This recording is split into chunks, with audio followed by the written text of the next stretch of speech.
Minggu 26 Juni 2022 merupakan hari Minggu biasa ke-13C.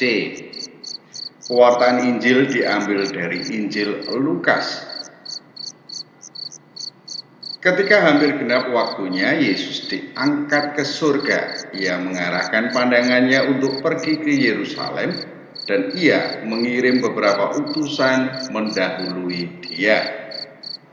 Mereka itu pergi, lalu masuk ke suatu desa orang Samaria untuk mempersiapkan segala sesuatu baginya. Tetapi orang-orang Samaria itu tidak mau menerima dia karena perjalanannya menuju Yerusalem. Ketika dua muridnya yaitu Yakobus dan Yohanes melihat hal itu, mereka berkata, "Tuhan, apakah Engkau mau supaya kami menyuruh api turun dari langit untuk membinasakan mereka?" Akan tetapi ia berpaling dan menegur mereka. Lalu mereka pergi ke desa yang lain. Ketika Yesus dan murid-muridnya melanjutkan perjalanan mereka, berkatalah seorang di tengah jalan kepada Yesus, "Aku akan mengikuti Engkau kemana saja Engkau pergi." Yesus berkata kepadanya, "Serigala mempunyai liang dan burung mempunyai sarang, tetapi anak manusia tidak mempunyai tempat untuk meletakkan kepalanya." Lalu ia berkata kepada seorang lain, "Ikutlah aku." Tetapi orang itu berkata, "Izinkanlah aku pergi dahulu menguburkan Bapakku." Tetapi Yesus berkata kepadanya, "Biarlah orang mati menguburkan orang mati, tetapi engkau pergilah dan beritakanlah kerajaan Allah di mana-mana." Dan seorang lain lagi berkata, "Aku akan mengikuti Engkau Tuhan, tetapi izinkanlah aku pamitan dahulu dengan keluargaku." Tetapi Yesus berkata, "Setiap orang yang siap untuk membajak tetapi menoleh ke belakang tidak layak untuk kerajaan Allah." Menarik aku perhatikan adalah perubahan sikap orang-orang terhadap rombongan Yesus. Aku membaginya menjadi dua. Yang pertama, sangat tampak bahwa orang menolak kehadiran rombongan Yesus karena tujuan perjalanan mereka ke Yerusalem. Secara eksplisit dikatakan Lukas bahwa mereka adalah orang-orang Samaria. Sebagaimana diketahui, orang-orang Samaria tidak mengakui Yerusalem sebagai tempat ibadah utama, melainkan mendirikan bait suci yang menjadi pusat peribadatan mereka di dekat Gunung Gerizim. Gunung Gerizim mereka anggap sebagai tempat suci pilihan Allah, dan disitulah mereka menyelenggarakan ibadat mereka sendiri. Yang kedua adalah mereka yang menerima rombongan Yesus tetapi tidak selaras dengan kehendak Yesus. Menelusuri masyarakat Yahudi zaman Yesus, dapat ditemukan bahwa mereka biasa disebut sebagai orang-orang Israel. Dapat diandaikan bahwa antara mereka dan rombongan Yesus merupakan satu kelompok. Antara kelompok ini dan orang-orang Samaria saling mengklaim diri sebagai Yahudi sejati yang menerima Taurat Musa. Di antara mereka yang menerima rombongan Yesus ada orang-orang yang dipanggil secara khusus oleh Yesus. Dari tanggapan Yesus, tampak padaku ketidakselarasan antara mereka dan Yesus. Yesus menghendaki agar mereka bergegas mengikuti dirinya.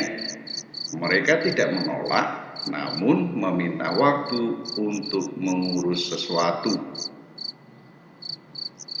Sebagai umat beriman, aku menemukan ada 4 macam tanggapan terhadap kehadiran dan panggilan Yesus. Kehadiran dan panggilan Yesus ini tentu terkait erat dengan rombongan Yesus. Itu aku pahami sebagai paguyuban umat beriman. Jadi bagi diriku sendiri, aku menemukan ada 4 kecenderungan yang ada pada diriku terhadap kehadiran dan panggilan Yesus dan gerejanya. Kecenderungan pertama adalah menolak karena bukan diri atau kelompokku. Kehadiran rombongan Yesus pada orang-orang Samaria mengalami penolakan karena mereka bukanlah bagian dari kelompok orang Samaria. Tampak bagiku pemisahan antara orang-orang Samaria dengan yang non-Samaria, meski antara keduanya adalah satu bangsa. Bagiku, kecenderungan pertama itu akan terasa sungguh pada diriku sendiri tatkala aku bertemu dengan yang bukan keluarga. Meski sama-sama murid Tuhan dan dalam paguyuban yang sama, rasa keterikatan pribadi sangatlah berbeda jikalau bukan satu keluarga kandung. Meski aku sadari sungguh bahwa kehadiran Yesus dan gereja ada pada setiap insan, namun kesadaran ini tidaklah cukup memadai jika tidak diiringi dengan kehendak untuk melatih perasaan hati. Aku harus memperkuat kehendak untuk memiliki hati yang sama bagi semua orang demi tidak menolak kehadiran Yesus dan gerejanya. Kehendak ini pun diandaikan akan mendorongku untuk melatih diri sebagaimana Yesus terhadap semua orang. Harapanku, semoga Yesus merahmati diriku sebagaimana ku sadari demikian.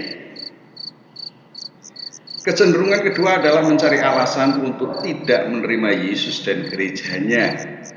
Meski penampakannya, aku memberikan perhatian sungguh pada Yesus dan gerejanya.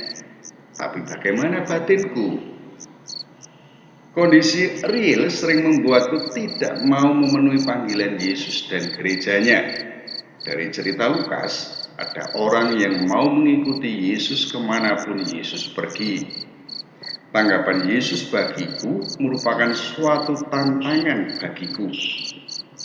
Apakah aku mau menjalani hidup sebagaimana Yesus dan para muridnya? Pada umumnya orang akan berpikir tentang kembali ke rumah. Meski bepergian tugas kemana-mana, seseorang tentu akan kembali ke rumah. Gambaran Yesus kiranya sangat jelas. Serigala mempunyai liang dan burung mempunyai sarang. Terbersit di benakku bahwa sebenarnya Yesus tahu batin orang tersebut bahwa dia akan mengikuti kemanapun Yesus pergi, tetapi tetap akan pulang ke rumahnya.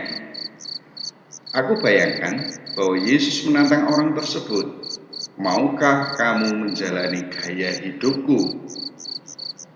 Dikatakan, anak manusia tidak mempunyai tempat untuk meletakkan kepalanya.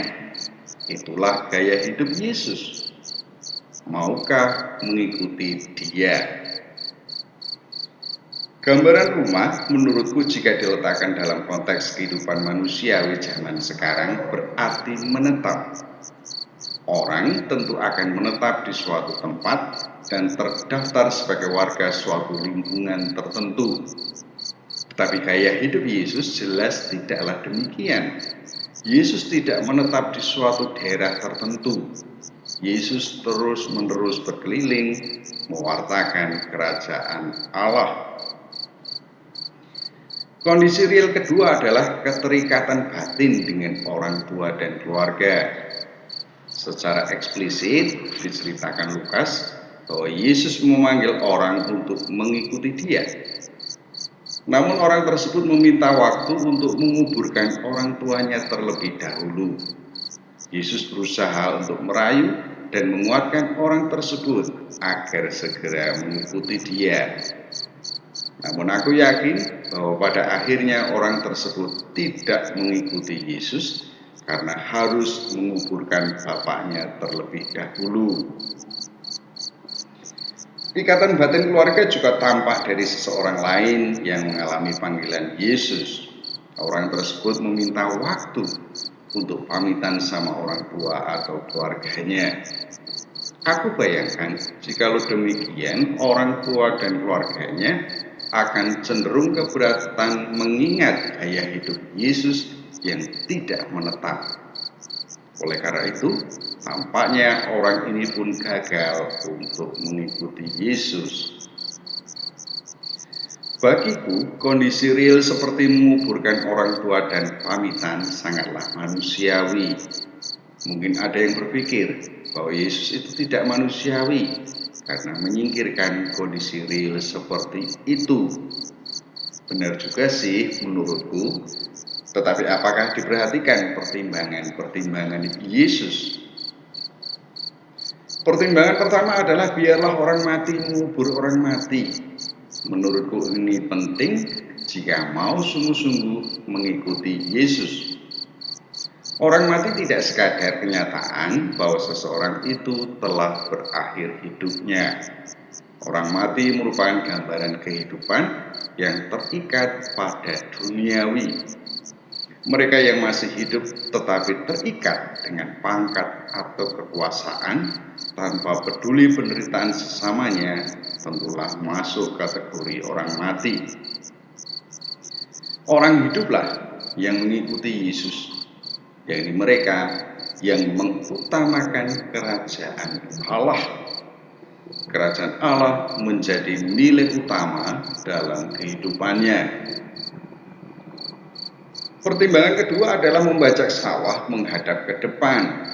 Mereka yang mengutamakan kerajaan Allah haruslah mewartakan kerajaan Allah di mana-mana. Mereka sungguh bekerja demi dan untuk kerajaan Allah. Ini digambarkan seperti orang membajak sawah. Sebagaimana membajak sawah, bekerja demi dan untuk kerajaan Allah tidaklah memandang ke belakang. Para pekerja kerajaan Allah senantiasa menghadap ke depan.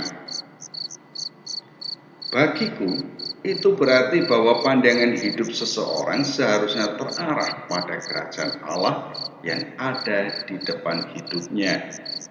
Orang hidup ada pada saat sekarang dan terarah ke masa depan.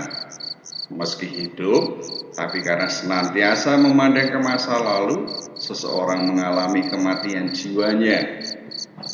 Tidaklah demikian halnya dengan para pekerja kerajaan Allah. Seorang pekerja kerajaan Allah senantiasa berada pada saat ini dan senantiasa terarah ke masa depan. Itulah pribadi yang menanggapi panggilan untuk mengikuti Yesus. Rasaku, orang pun akan memahami dan menerima apabila ada orang yang sungguh mengikuti Yesus.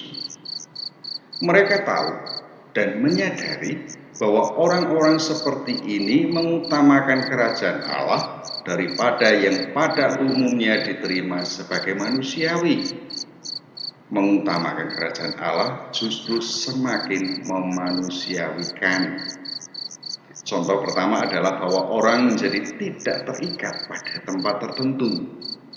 Meski demi kepentingan hidupnya demi kerajaan Allah, seseorang haruslah menjadi warga suatu daerah tertentu, tetapi keberadaannya tidak ditentukan oleh tempat tinggalnya. Orang dapat segera berpindah tempat tatkala panggilan untuk melayani orang sakit diterimanya. Orang lain tentu akan memahami dan menerima kepergian atau kepindahan orang tersebut. Contoh kedua adalah keteguhan dalam pengabdian masyarakat. Adakah orang yang tidak menerima sungguh bahwa Yesus dan kelompoknya bekerja sepenuhnya untuk masyarakat? Jikalau ada orang yang mau mengikuti Yesus dan kelompoknya, tentulah sangat luar biasa. Orang lain tentulah akan mendukungnya. Oleh karena itu, akan sangat dimaklumi jikalau ada orang tidak sempat mengikuti pemakaman orang tuanya atau tidak sempat pamit terhadap keluarganya karena tuntutan pengabdian terhadap masyarakatnya. Nah, yang terpenting aku ulangi lagi adalah kerajaan Allah sebagai nilai tertinggi dalam hidup. Umat beriman termasuk diriku tentulah menjalaninya meski mengalami kecenderungan-kecenderungan lekat pada hal-hal duniawi. Dalam pergulatan terus-menerus, orang akan teruji dan semakin mahir dalam menghadapi keburaman yang mengatasnamakan manusiawi. Semakin lama, orang akhirnya akan semakin tajam manakah yang duniawi dan manakah yang memang kerajaan Allah. Sebaliknya, semakin orang mengikuti kecenderungan-kecenderungan duniawi, semakin kaburlah penglihatan terhadap kerajaan Allah. Harapanku, rahmat Allah berlimpah bagiku, sehingga hanya kerajaan Allah lah yang kucari dalam hidupku. Semoga demikian, saling doakan. Amin.